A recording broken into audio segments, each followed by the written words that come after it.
En Ulises de la Cruz. Hizo un primer tiempo formidable Ulises. Pero me parece que ahora está un poco apagado. La pelota es del jugador Tenorio. Se va Tenorio, juega con Alex Aguinaga. Arranca Aguinaga, manda el balón arriba. Corre. El Team Delgado dentro del área. Ahí está el Team Delgado. Y la pelota de Aguinaga. La clasificación de Ecuador al Mundial de Japón-Corea 2002 fue una verdadera locura.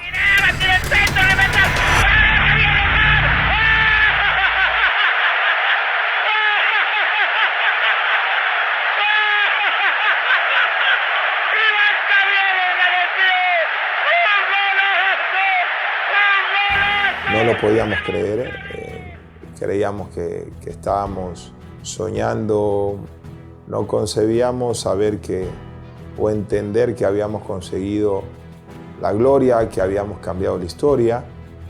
Un país tan futbolizado, tan necesitado de este tipo de triunfos cuando somos tan huérfanos en los mismos, representaba como haber ganado el Mundial. ¡Nos vamos al Mundial de Japón!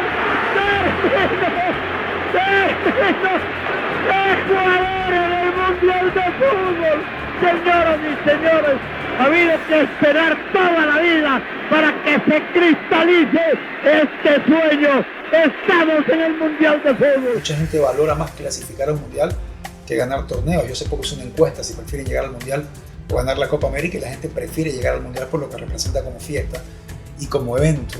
Jugadores importantes, valiosos a nivel de equipos y a nivel de nuestra selección pudieron trabajar incansablemente durante creo que 70 o 70 y pico de años para poder conseguir dicha gesta, cosa que no lo pudieron lograr, pero realmente hicieron un trabajo duro, arduo, que a la larga nosotros pudimos tener esa satisfacción y alegría de poder cosechar de todo lo que ellos sembraron, ¿no? Básicamente Ecuador, cuando consigue por primera vez esa clasificación, es cuando se hace fuerte en su reducto. Consiguió lo que antes nunca se había podido conseguir en un proceso eliminatorio, que es ganarle a Brasil. Nunca en la historia se le había ganado. Se da una situación de que nunca antes había pasado con el Ecuador, de 5 triunfos consecutivos en eliminatorias. Creo que ahí le empezamos a demostrar al mundo y a nuestro continente que éramos capaces, que habíamos conseguido amalgamar un buen equipo y sobre ese buen equipo una verdadera familia. Ecuador aprovechó una gran generación de futbolistas que tuvieron destacadísimas actuaciones.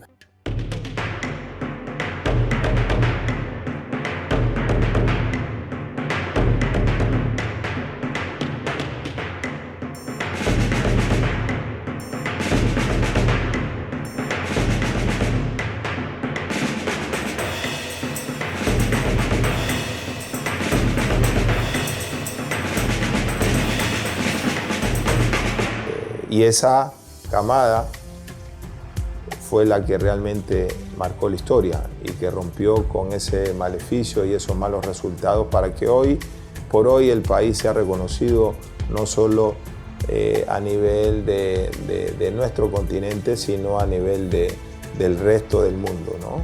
Y esa clasificación al Mundial de Japón creo que abrió caminos, rutas y momentos en que cambió mucho en comunicación y también, por supuesto, en fútbol por ciclos. Sin desmerecer el trabajo que se hizo con el profesor Bolillo Gómez, la gran parte del éxito del fútbol hoy por hoy de nuestro país se la debemos al profesor Dusan Draskovic.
El fútbol ecuatoriano pre-80 era muy artesanal. Los entrenamientos de antes pues eran más duros, donde hacíamos mucho énfasis en la parte física. Se tenía un concepto muy reducido de lo que es el entrenamiento, o sea, basado exclusivamente en lo que sucede en la cancha, ¿no? Cuando teníamos que jugar y rendir y tener rendimientos óptimos, no lo teníamos. Evidentemente no era la ideal, no teníamos la mejor preparación física, pero lo que teníamos eran buenos jugadores. A veces el fútbol tiene estas cosas. Llega el primer córner para el equipo ecuatoriano. Quiñones está en el piso. Le dejan el blanco. Le pega de zurda. Y gol de Ecuador. Aquí siempre hubieron muy buenos jugadores, pero no creían en sus capacidades. Realmente necesitábamos de una mentalidad distinta, de creer en nosotros mismos.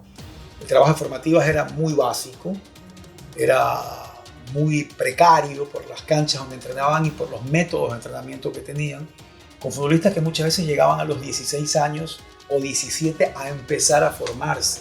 Nunca jugué en formativas, a mí me llevaron a jugar en primera división mirándome en el barrio, no tuve esa posibilidad, me parece que fue el talento de la persona que me descubrió que me hicieron debutar sin ningún partido en formativas. Entonces era todo muy empírico y no había planes establecidos, no había programas, no había conceptos, no había rutas, no había objetivos.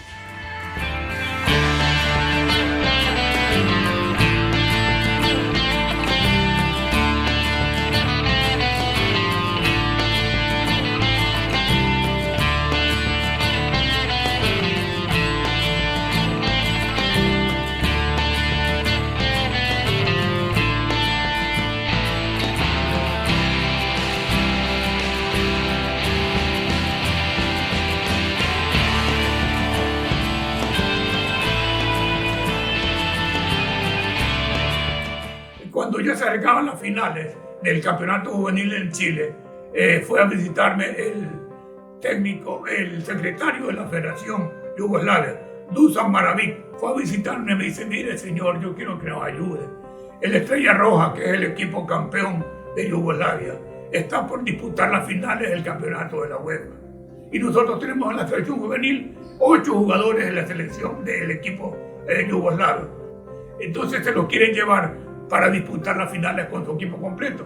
Entonces fui a hablar con el presidente Abel Ángel, que estaba en esos días en Santiago. Me dice, bueno, vamos a ver la forma de arreglar. Y conseguimos que impidan la salida de cualquier jugador de los equipos que estaban participando hasta que el torneo lo termine. Y quedó campeón mundial. Apenas acabó el partido, Maravín fue a visitarme al palco oficial del estadio. Me dice, te quiero agradecer con el alma lo que has hecho por el pueblo yugoslavo. ¿Qué podemos hacer por ti? Digo, yo lo que siempre he soñado con un técnico yugoslavo. Yo te lo consigo, me dijo, no te preocupes. Y vino un hombre como fue Dusan Draskovic. Un europeo que venía a sentar raíces acá en nuestro fútbol. Viajamos a Yugoslavia con Raúl Rivas, que era el presidente, el vicepresidente de la federación. Entonces, estando allá, ya nos pusimos de acuerdo. Una vez que revisé todo su currículo, lo trajimos al Ecuador. Se consiguió darle un adelanto y comenzamos acá a trabajar.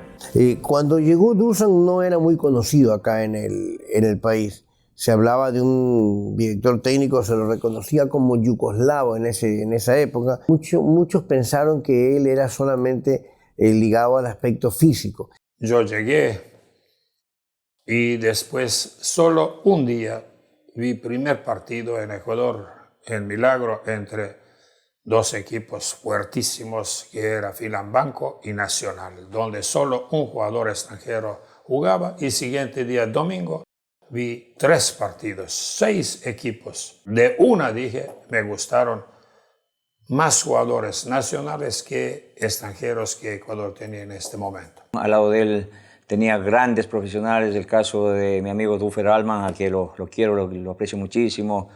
Y un día me llaman a mi casa y me dicen que el profesor Dusan quería conversar conmigo. Fui a la Federación Ecuatoriana de Fútbol y ahí él me informó de que había sido nominado para dicho cargo, ¿no? Y entonces estuvo conmigo 2 años, 1988-89, entonces preparador físico de mayores. Ahora, como yo me regresé y firmé 2 contratos. Todo eso, 4 siguientes años, él estuvo preparador físico con mi persona. Dufer prácticamente fue la sombra de Dusan. Aprendió tanto la parte física o de metodología que él hablaba sobre la parte de la educación física. No sabíamos si también era montenegrino Dufer, ¿no? Yo vine 5 de marzo 88 y en esta época estaba inaugurado este maravilloso estadio. En este momento, uno de los mejores y más lindos del mundo entero. Bienvenido, profesor Dusan. Gracias. Maestro de maestro.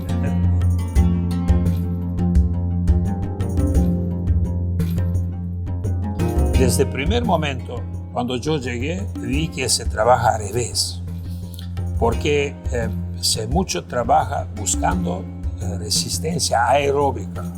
El orden adecuado era trabajar primero la resistencia y cuando el jugador ya estaba cansado se lo entregaba al técnico. Cuando la lógica dice que primero hay que trabajar velocidad, fuerza y al final resistencia.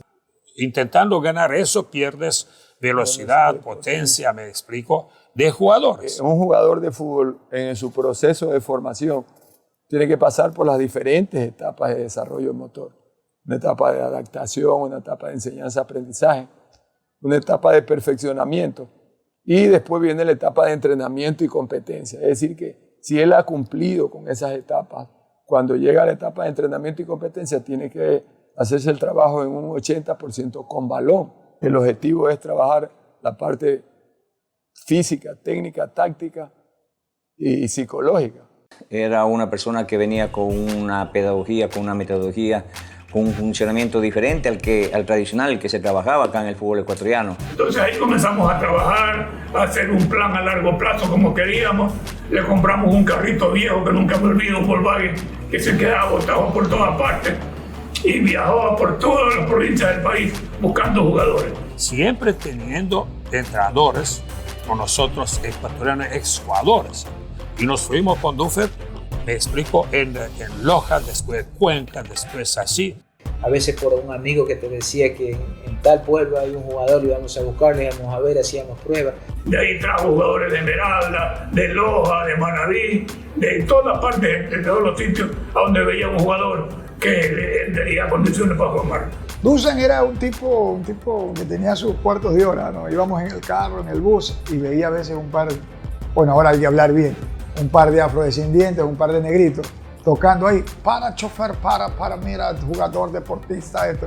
En la calle se ponían a jugar, uno se reía, pero él miraba más allá. Hasta antes de Dusan nos dijeron que había que buscar a los mejores. Podemos ir a un estadio o a una cancha de fútbol y todo el mundo se puede dar cuenta quién juega mejor.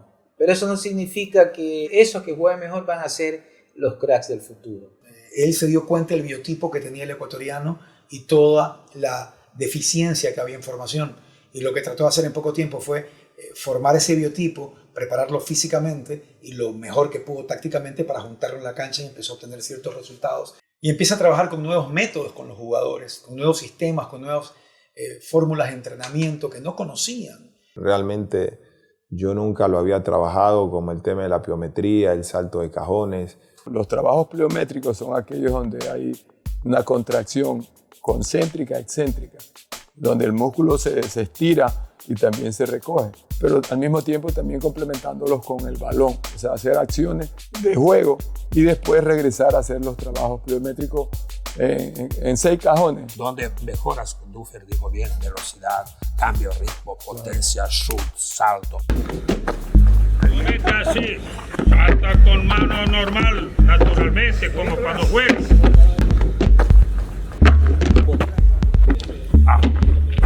No, siéntase, para, hey.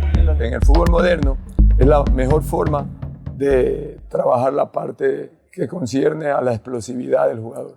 Ya no era de correr 5 o 6 kilómetros para calentar, sino con pelota tú calentabas, hacías trabajos específicos. Ya no esa fuerza que nos obligaban a hacer durante años, con pesos que no tenían nada que ver con nuestra actividad específica del fútbol. Pues obviamente él ya pensaba en el jugador, que el jugador estuviera bien, que descansáramos cómodo, la alimentación para él importantísima.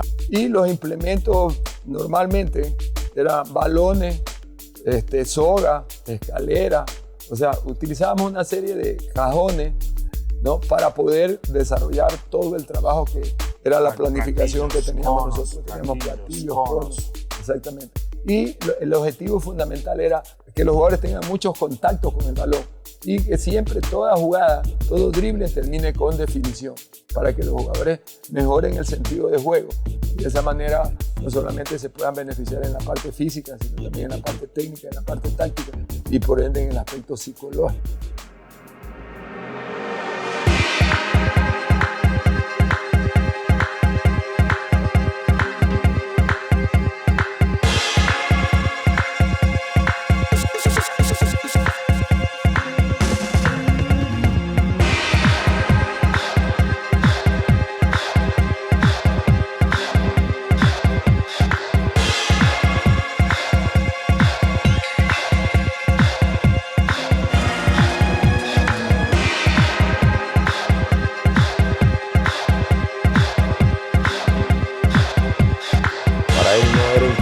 Tener una cancha de fútbol. Para él no era importante tener un espacio verde. Él, si había un pasillo del hotel, ahí él entrenaba con nosotros. Que no se le salvaba ni los vuelos, ni los aviones, porque dentro de los aviones, en las escalas técnicas, nos hacía calentar, estirar. La mayoría de los entrenadores o técnicos utilizaban la playa como para hacer la pretemporada, ¿no? Y eso costaba un poco poder adaptarse. Él utilizaba el mismo training, pero de otra manera, con balón, con la misma potencia, con algunos ejercicios. Nosotros veíamos que entraban volquetadas de arena a un coliseo en la Federador y eran volquetadas, volquetadas y volquetadas. Pero Dusan preveía en la época de invierno dónde entrenar, ¿no? Nosotros decidimos poner dentro en este cemento arcilla para entonces poder entrenar más que todo sin parar, entrenar anaeróbicamente con toda fuerza en época de lluvias. Por ejemplo, aquí en Guayaquil, en los meses de enero y febrero, la temperatura es muy alta. Entonces es difícil poder entrenar en la mañana y en la tarde a doble jornada. Entonces, pero si ustedes ven en este momento, está haciendo mucho sol, pero aquí estamos bajo techo. Entonces la temperatura es totalmente diferente. Entonces de esa manera se podría hacer un trabajo excelente en la mañana y lógicamente tomando en cuenta el tiempo entre el entrenamiento de la mañana y de la tarde, que debe ser entre 5 y 6 horas. Entonces entrenábamos en el coliseo cerrado, entrenábamos en el medio de ahí, jugábamos, podíamos desenvolvernos de muy buena manera en época de invierno y eso nos daba una especie como de a veces ir a la pretemporada y hacerlo en otro tipo de terreno y no viajar tanto y a la vez tener cancha de arena y cancha de césped. Entonces se sucede 80 o 90% más rápida formación de jugadores o algunos mejoramientos o algunas correcciones.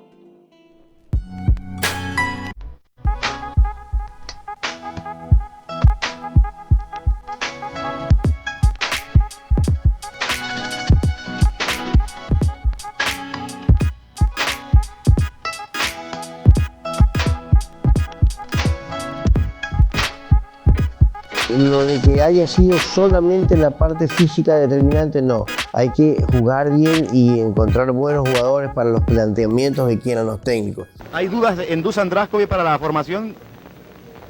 No, cuando se trata nuestra formación, más o menos no hay mucho secreto. Nunca me olvido, la primera gira que hicimos con él fue a Estados Unidos.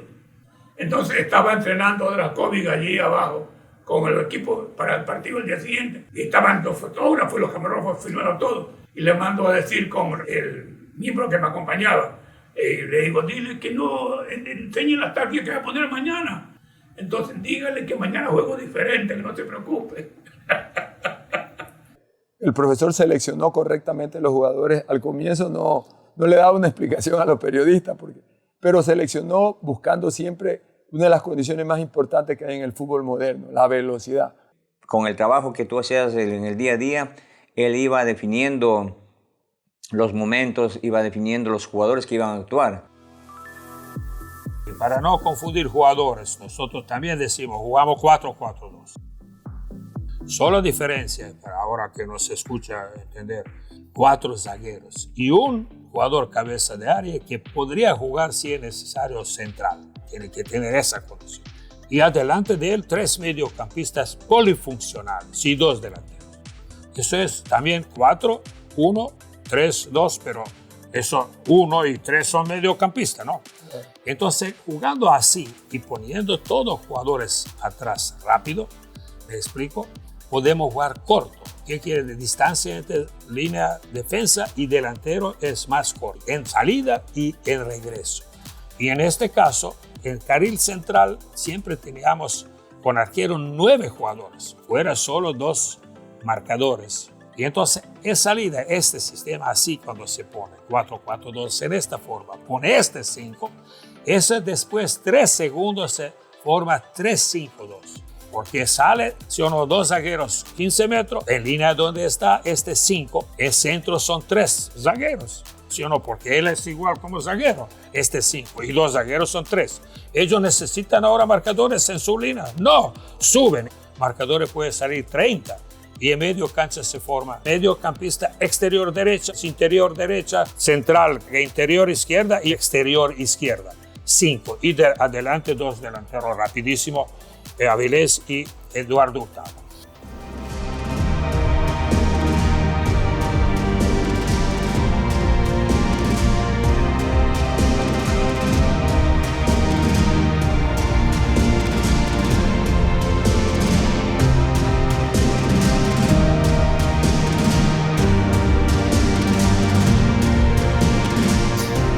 Drašković fue un adelantado en esto de entregarle al futbolista el conocimiento, que tenían la capacidad para conseguir. Me cambió mi espíritu deportivo, más ducho, más ganador. Me enseñó a que los rivales tenían casi las mismas condiciones. Obviamente eran rivales mucho más potentes, pero te llenó la autoestima, ¿no? En la Copa América en Guyana enfrentamos a Argentina. Recuerdo tanto que salía Ruggeri, salía Brown con uno de estos perros bastante grandes y tocaban el piso, Maradona, todo ese equipo que quedó campeón del mundo y Dusan decía, nosotros somos más. Y nos mandó a cambiar también, a ponernos pupos cambiables y también comenzamos nosotros a pisotear el piso. De alguna manera él nos manifestaba que nosotros no somos menos que lo que teníamos al frente. Y de hecho esa selección del año 89 dirigida por Dusan Drašković es una de las que mejor fútbol practicó en la historia de nuestra selección. Y entonces jugamos en sentido táctico excepcional. Otra vez enseñando que el jugador ecuatoriano es capaz de toda categoría jugar cualquier esquema del mundo que se ofrece, algo entendible y posible hacer, ¿entiendes? Enseñaba técnica, táctica, psicología, hasta diplomacia, porque él, en esa época los jugadores nuestros no tenían mucha formación intelectual y él los fue formando. La presencia del profesor Dusan no solamente se dio en la parte futbolística, sino en la parte social, ¿no? En la parte afectiva, ¿no? En el conocimiento que debería tener el jugador ecuatoriano con relación al fútbol mundial. Y por eso nuestros jugadores que trabajaron con Dufer y con nosotros, con esta metodología mejoraron excepcionalmente para no creer todas sus condiciones. Viajó la selección ecuatoriana de fútbol en su categoría de la sub-20 a Caracas, Venezuela, para buscar un cupo para el próximo mundial de esta categoría que se realizará en Portugal. A la despedida estuvieron familiares de los jugadores y dirigentes. Entonces en el aeropuerto la gente me decía, pues no, oye, lleven el canasto. Yo le digo, ¿para qué? Para que traigan los goles. Vaticinaban eso, ¿no? Y después cuando regresamos se quedaban sorprendidos de que Ecuador tenía una participación digna. Tanto es así que muchas personas en el Ecuador recuerdan la transformación que se hizo de lo que era antes y lo que fue después con la venida de Drašković al país. Formó una cantidad interminable e innumerable de grandes preparadores físicos que aprendieron de Dusan Drašković. Entonces ellos se extendieron por todo el país, donde en federaciones amateur, deportivas, etcétera, algunos clubes, etcétera, etcétera, y ellos son que producen jugadores ecuatorianos.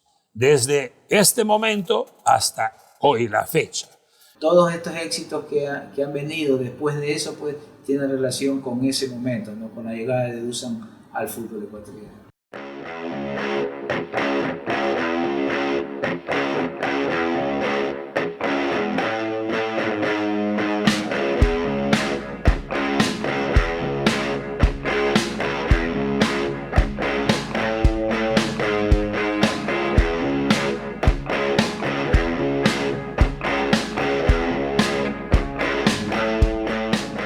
Cuando a mí me preguntan cuál fue el legado que dejó Dusan, tengo que lamentar muchas cosas.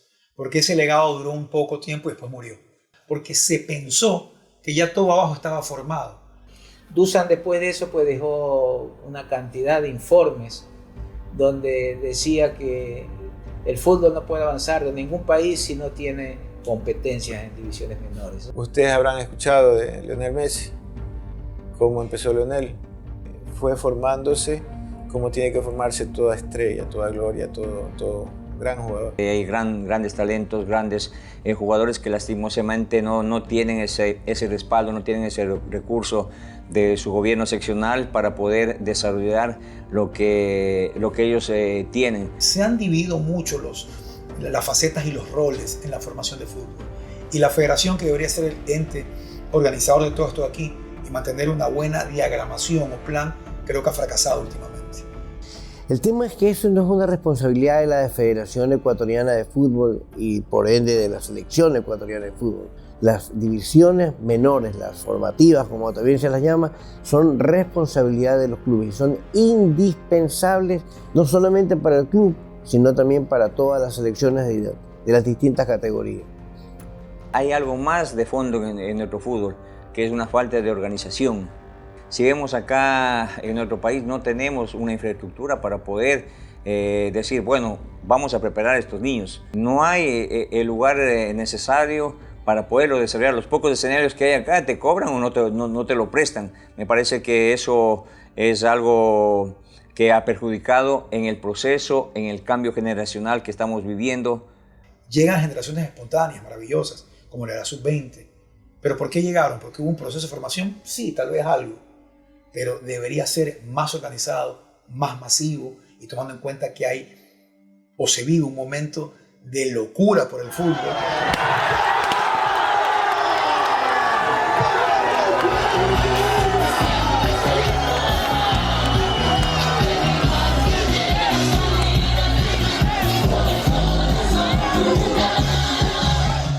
Nosotros sabemos que hace falta recursos, que hace falta materiales de trabajo, que hace falta infraestructura, pero cuando hay gente preparada, como hay muchísimos en el Ecuador, que ya saben qué hacer cuando aparece un chico, el éxito está garantizado. No hubo la comprensión para entender de que ciertas cosas de la metodología de Dusan había que seguir implementándolas y usándolas. Y simplemente cada uno tomó un rumbo, cada uno tomó una ruta y en el camino nunca se llegó de manera sólida al objetivo que se debió haber trazado una federación, un organismo de saber qué es lo que quería, dónde estoy, a dónde voy y cómo voy a llegar.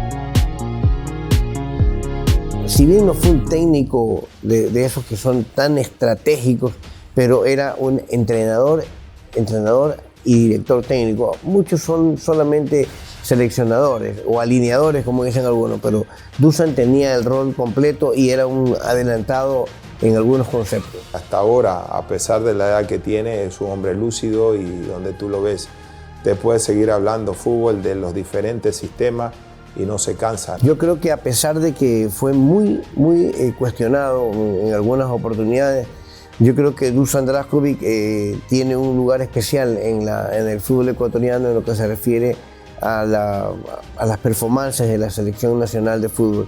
Lo de Dusan es evidente, histórico, es notorio. Está sellado en la historia del fútbol ecuatoriano como un momento importante en el cual de pronto, de la nada, se tuvo algo. Demostró y nos demostramos a nosotros mismos que Ecuador tenía una cantera de jugadores dentro de su territorio que podía jugar en cualquier parte del mundo. Logramos entrar con todas 4 selecciones entre 4 mejores en Sudamérica. Es decir, selección sub-17, sub-20, sub-23 y mayores, más selección sub-17, logró estar campeón iberoamericano. No aquí, ni en la sierra, ni en la costa, en Venezuela. Se consiguió la mejor actuación de Ecuador en una Copa América, que fue en el año 93. Con respecto a las estadísticas de Dusan fue uno de los técnicos que más permanencia tuvo en Ecuador. Comenzó en abril del 88 y terminó con el proceso eliminatorio del 93. Dirigió 54 partidos, ganó 16, empató 17 y perdió 21. Si bien es cierto, son números rojos, porque fueron más derrotas que victorias. Sin embargo, lo de Dusan fue un poco el cambiarle la ideología al futbolista ecuatoriano. De saber que uno puede luchar palmo a palmo con los grandes jugadores a nivel mundial. Era indudable que al demostrarles que con el trabajo que él hacía se podía obtener buenos partidos y buenos resultados, el jugador automáticamente empezaba a creer en él también. En realidad deja un legado, deja enseñanzas a muchos entrenadores que obviamente eso ayudó a potencializar el fútbol ecuatoriano. Entonces Dusan dejó el legado más grande que puede tener un país, o sea, darle una metodología de trabajo, una metodología que le permita poder desarrollarse a través del tiempo. Me parece que ese es el cambio que lo aprovecharon otros entrenadores que llegaron en su momento y que lograron el éxito llegando a clasificar a mundiales. Y muchos de esos jugadores que el mismo Dusan descubrió le dieron muchísimo al fútbol ecuatoriano durante muchísimos años. Esa misma camada que pasamos por todos los conocimientos y ejemplos y trabajos del profe Dusan, llegamos a la eliminatoria de Corea-Japón 2002. La defensa le ha ayudado la estatura, ha sacado bien esos balones. Pelotazo para el gol. Vamos al mundial. No vamos al mundial. No vamos al mundial. No vamos al mundial.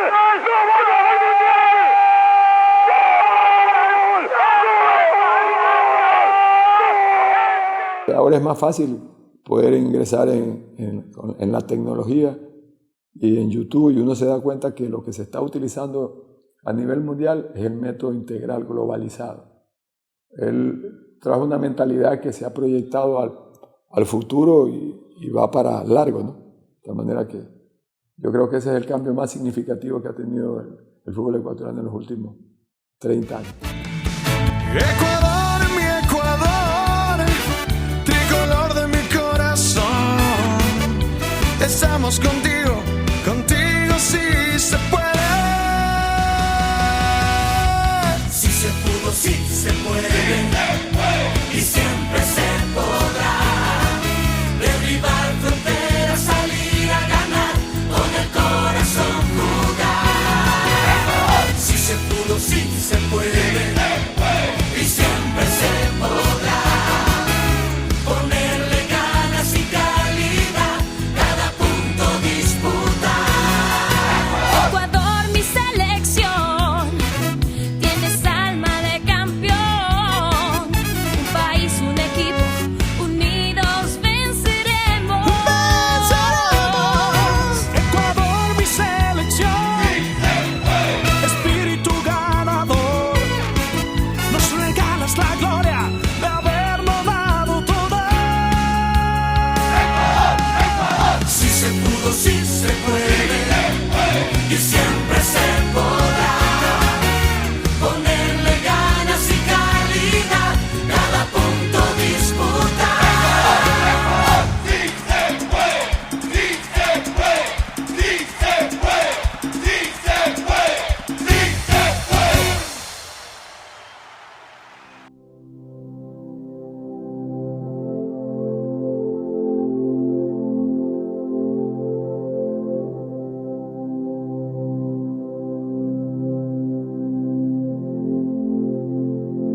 felicitarlo a la distancia y ojalá Ecuador le siga dando la opción a alguien que en realidad quiere mucho el país y ha quedado en el país. Dusan llegó a querer este país como si fuera su propia patria. Creo que finalmente él quiere más el Ecuador que donde nació.